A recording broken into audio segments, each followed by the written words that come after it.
Recently, I've been seeing a lot of ads for GOMO, a new telecommunications company that promises awesome things. They believe that they are a game changer, so in this video, we'll see if it's a GOMO or a no-go.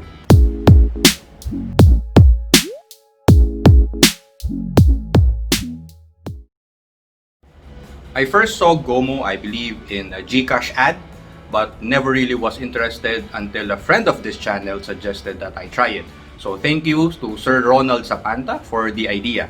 So GOMO stands for Go Out More Often, and it's available not only in the Philippines but also in other countries such as Singapore and Thailand. GOMO doesn't have its own network and actually uses an existing network, so in the Philippines they are currently using Globe. This means that there should be no difference in terms of signal strength and network speed if you compare it to a regular Globe SIM. So what makes GOMO a game changer? The selling point of GOMO is its data that has no expiry, compared to current prepaid promos wherein your data will expire in 3 days, 7 days, or a month, regardless if you consume your data allocation or not. Just take note that based on the terms and conditions of GOMO, the SIM card will expire if no paid transaction has been made within 1 year. One awesome feature of GOMO is the flexibility to convert your data to text messages or calls. You can convert 0.2 gigabytes or 200 megabytes of data for either 3 minutes of calls or 30 text messages. Conversion of data and reloading is done via the GOMO app, which is very simple and is easy to use. Another selling point of GOMO is their data packages. For an initial SIM card purchase of 199 pesos, this is coming from the original price of 299, you'll get 25 gigs of data. Reloading can be done via the app using a GCash or credit card with only two choices, 25 gigabytes of data for 299 or 25 gigabytes of data plus 500 texts and 100 minutes of calls for 499 pesos. Comparing the data packages to Globe's current prepaid promos, for 50 pesos, you'll get 5 gigabytes of data plus only text to all networks, which comes down to 10 pesos per gigabyte.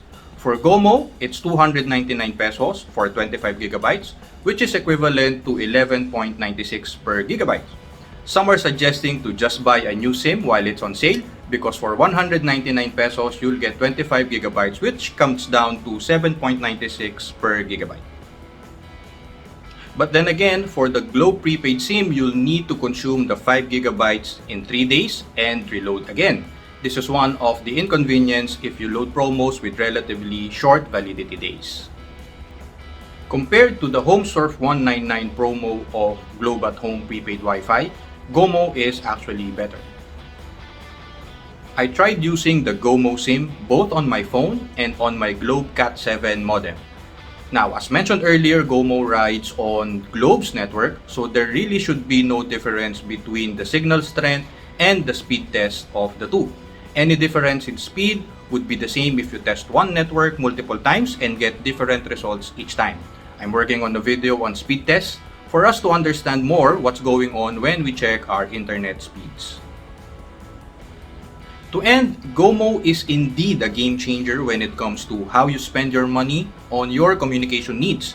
The flexibility of converting data to text messages or calls is a good feature, plus the fact that your data allocation does not expire.